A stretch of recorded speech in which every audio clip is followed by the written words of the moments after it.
Hi, my name is Freddie Sosa, and I just wanted to speak to you on some of the benefits that might influence on how you're going to save money in the future. Just about everybody wants to buy a car, but nobody wants to pay for the soaring gas prices. Well, now thanks to technology, we won't have to settle.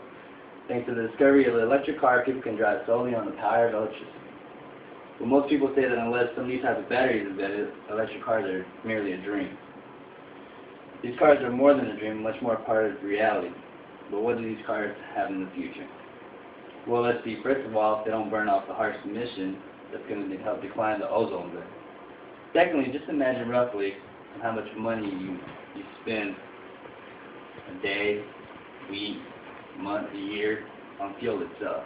And then there's the other side of it, the maintenance side. Just imagine how much money you spend on just production on that and just to replace parts. With all this hard-earned money, the electric car probably could already pay for itself. Lastly, energy independence, so we know exactly where our money is going. Not just the federal and state taxes for you stockholders, or the dependency of overseas petroleum, which are probably about 45%, and prices could spike up at any given moment. Well, electricity is already a large part of our lives. Start using electricity-powered cars would not be so much of a change from our normal routine as many people may think. Somewhere in between 1832 and 1839, the date is not exactly known, Scotsman Robert Anderson is credited with inventing the first electric car. So first of all, I want to start off with this slide here. I'm just demonstrating how an electric car looks and the components that are in there, and the charging station that is required to get its charge to its batteries to supply that energy and that power for the vehicle. These are starting to pop up everywhere with the more production of this type of vehicle being made. And I do want to give an example of one of these vehicles here. It's the Corbin Sparrow, which is not your typical vehicle that you see on your streets. I wouldn't catch myself driving that. I don't know about you guys, but I mean, this right here, it's really gas efficient. I mean, it's made by fiberglass, three-wheel vehicle. Also, it's a whole lot cleaner on the environment. And then it has and it pays for itself over time. And then after this slide right here, I want to show you another one, the Nissan Leaf. This car right here, this is the type of car that you'd see on the streets. I mean, without the zero emissions on the vehicle, you wouldn't even think it's electric powered vehicle. This one seats 4 people. Batteries provide for a low center of gravity, which sit at the very bottom underneath the seat too. However, in this typical usage, the charge can get 80+% less than 2 hours. Some of these electric cars can get up to the top speed of 80 miles per hour, which we usually see it and think of an electric car probably going 50 miles an hour on the highway, not getting very much power. But with the advancement on these typical cars, they're starting to supply more power, and they're getting more popular out on the road.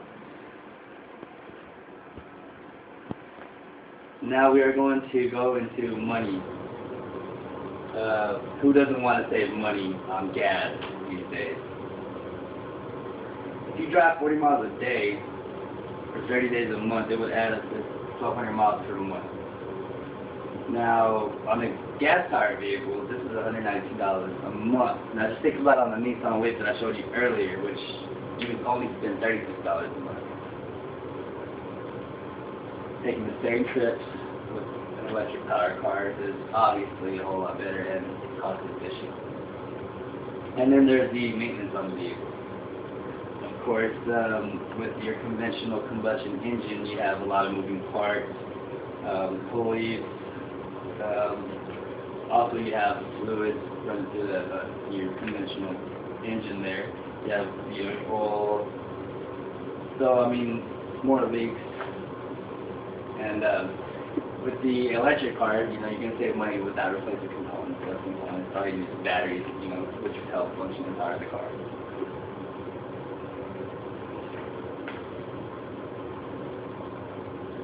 And as far as income taxes go, the federal tax credit is another reason why people are choosing electric cars. There's a lot of grants, state fundings on these electric vehicles. In most cases, the amount of money saved is very significant. the normal tax rebate for buying an electric car is $7,500. So who wouldn't want to, get that rebate in? It's going to pay for itself. I mean, it's obviously it's there. Then there comes our Earth, the ozone layer. We all appreciate fresh air and the ability to breathe so easily. EVs, which are electric vehicles, emit no pollutants from the tailpipe. So they're cleaner for the environment and better for everybody's respiratory health. Well, we all know everyone's talking about the global warming and the next ice age, the end of the world. So, if I suggest that we get started today and solving this problem, so our future servants wouldn't have to endure the next slide, which I'll show you here. I'm pretty sure nobody wants to go through this. Yes, and that's the end of the world. And that's caused from ozone layer breaking up, common low drift. With all the emissions coming from different sources, all these fuel engine roads are adding to the Great Loss. Emissions are the harmful carbon monoxide that comes out when the combustible engine is burning off the fuel. I know about you, but I happen to love the fresh air and the way we breathe it, and it keeps us alive. Can you imagine this happening again? I couldn't imagine it. Well, all this happening in our ozone layer due to global warming and another ice age hit. That's exactly what happened. Lastly, there's our economy, which is reliant on oil production. As I was stating earlier, it's 45% overseas. Using a hybrid or electric power vehicle instead of a conventional vehicle can help reduce U.S. reliance on imported petroleum and increase energy security. The U.S. electricity is produced from domestic coals, nuclear energy, natural gas, and renewable resources. With this in mind, I think that it would make us a stronger economy and a stronger government in which we would have to rely on foreign affairs. And as you see in this slide here, President Obama is obviously in supporting with electric vehicles. And also, like I was saying, they have the state funding in the programs there, tax credits is that. In conclusion, I say this, not that we will ever experience it in our lifetime.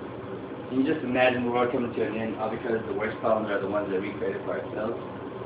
Now, can you imagine a loved one, your grandchildren, great-grandchildren, and so on, having their bright futures come to a short and sudden end? I couldn't imagine my family suffering from a tragic loss.